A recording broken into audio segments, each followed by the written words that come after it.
दोस्तों, प्राचीन भारत की वैज्ञानिक ताकत इस दुनिया को हमने कभी बताई ही नहीं।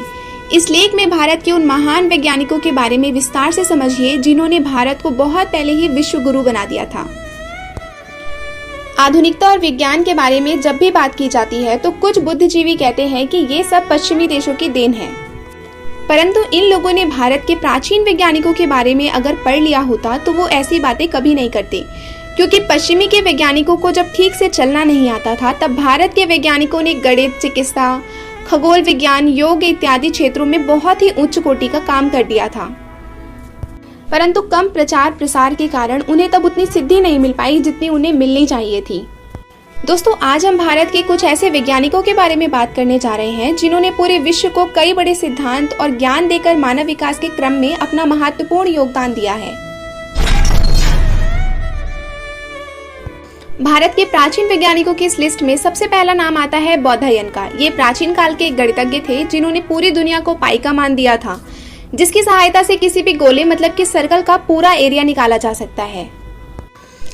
समकोण त्रिभुज से संबंधित पाइथागोरस प्रमेय सबसे पहले महर्षि बौधायन की देन है। पाइथागोरस का जन्म तो ईसा के जन्म से 8वीं शताब्दी पहले हुआ था, जबकि हमारे यहाँ इसे ईसा के जन्म से 15वीं शताब्दी पहले से ही ये पढ़ाई जाती थी। इसके अलावा उन्होंने सल्व सूत्र नाम से अपनी एक किताब भी लिखी थी जो काफी हद तक पाइथागोरस थ्योरम से मिलती है, जबकि इसकी खोज पाइथागोरस के जन्म से सदियों पहले की जा चुकी थी। फिर भी इसका श्रेय पाइथागोरस को दिया जाता है। भारत के प्राचीन वैज्ञानिकों की लिस्ट में दूसरा नाम आता है आर्यभट्ट का। इनका नाम तो आप सबने सुना होगा, परंतु आपने सिर्फ इनका नाम जीरो की खोज के लिए सुना होगा, लेकिन ऐसा नहीं है। आपको बता दें कि आर्यभट्ट ने सिर्फ जीरो की ही खोज नहीं की थी, बल्कि 23 साल की आयु में उन्होंने आर्यभट्टीय नाम की एक पुस्तक की रचना भी की थी, जिसमें गणित से लेकर खगोल शास्त्र के बारे में विस्तार से लिखा गया है। इसके अलावा पृथ्वी और अन्य ग्रहों के बारे में भी आर्यभट्ट ने पश्चिमी वैज्ञानिक गैलीलियो से बहुत पहले ही बता दिया था कि पृथ्वी एक जगह पर स्थिर नहीं है, बल्कि अपने ध्रुव पर घूमती रहती है और सूर्य का चक्र लगाती है। आर्यभट्ट के बाद गणित के क्षेत्र में आगमन होता है ब्रह्मगुप्त का। इन्होंने गुणा करने की पद्धति, जिसे अंग्रेजी में मल्टीप्लाई कहते हैं, इसके बारे में 7वीं शताब्दी में ही बता दिया था। इसके अलावा ब्रह्मस्फुट सिद्धांत नाम से एक किताब भी लिखी थी, जिसमें खगोल शास्त्र में उपयोग किए जाने वाले यंत्रों के बारे में बताया गया है। गणितज्ञों की इस लिस्ट में अब अगला नाम है भास्कराचार्य का। ये ब्रह्मगुप्त से 500 वर्षों बाद 12वीं शताब्दी में पैदा हुए थे और इनका जन्म कर्नाटक के बीजापुर में हुआ था। अपने समय के ये बहुत ही बड़े गणितज्ञ हुआ करते थे। इन्होंने सिद्धांत शिरोमणि नाम की एक पुस्तक की रचना भी की थी, जिसे 4 भागों में विभाजित किया गया था: लीलावती, गोलाध्याय, बीज गणित और ग्रह गणित। इन चारों भागों में अंक गणित से लेकर खगोल शास्त्र तक सभी चीजों के बारे में बताया गया है। इसके अलावा 19वीं शताब्दी में जेम्स टेलर ने इसका अंग्रेजी अनुवाद किया था, जिसके बाद पश्चिमी से लेकर अरब तक भास्कराचार्य की ख्याति फैल गई। वैज्ञानिकों की इस लिस्ट में अगला नाम है महर्षि कणाद का। ये 6ठी शताब्दी ईसा पूर्व के स्कूल ऑफ फिलॉसफी से संबंध रखने वाले वैज्ञानिक थे। इनका असली नाम औलुक्य हुआ करता था, परंतु बचपन से ही इन्हें छोटे छोटे कणों में बहुत रुचि थी, इसलिए इन्हें कणाद के नाम से जाना जाने लगा। महर्षि कणाद की उपलब्धियों की बात की जाए तो इन्होंने न्यूटन की एटॉमिक थ्योरी से बहुत पहले ही एटॉमिक थ्योरी दे दी थी, जिसमें एटम यानी कि अणु के बारे में बताया गया था। अब आते हैं वराहमिहिर।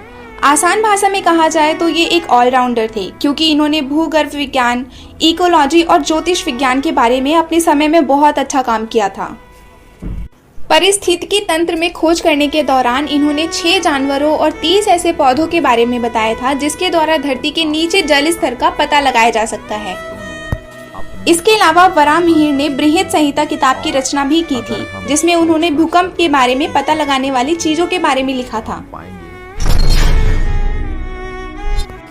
प्राचीन भारत के वैज्ञानिकों की इस लिस्ट में अगला नाम आता है नागार्जुन का। इन्होंने रसायन शास्त्र में बड़े ही क्रांतिकारी काम किए हैं, जैसा कि इन्होंने किसी भी धातु को सोने में बदलने की तकनीक विकसित करने पर काम किया था। हालांकि ये उसमें पूर्ण रूप से सफल नहीं हो सके, परंतु आज हम बाजार में जिस किसी भी धातु के ऊपर सोने की परत चढ़े हुए आभूषणों को देखते हैं, वो इसी का परिणाम है। इस प्रक्रिया को अंग्रेजी में अल्केमी के नाम से जाना जाता है। इसके अलावा उन्होंने रस रत्नाकर नाम की एक पुस्तक भी लिखी है, जिसमें सोने, टीन और तांबे जैसी धातुओं के बारे में विस्तार से चर्चा की गई है।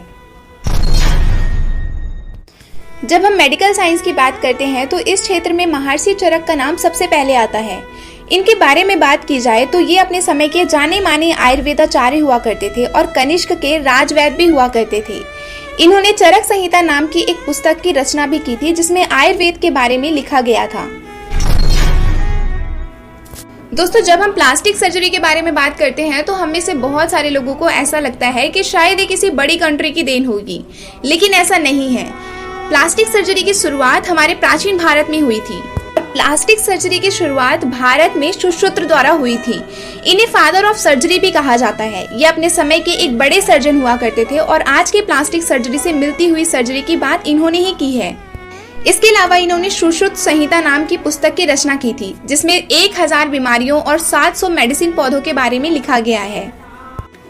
दोस्तों, निष्कर्ष के रूप में हम आपको यहाँ अल्बर्ट आइंस्टीन को कोट करना चाहते हैं, जिन्होंने कहा था कि हमें प्राचीन भारतीयों को श्रेय देना चाहिए कि उन्होंने हमें गिनती गिनना सिखाया, वरना आधुनिक युग में वैज्ञानिक खोज करना इसके बिना संभव नहीं था।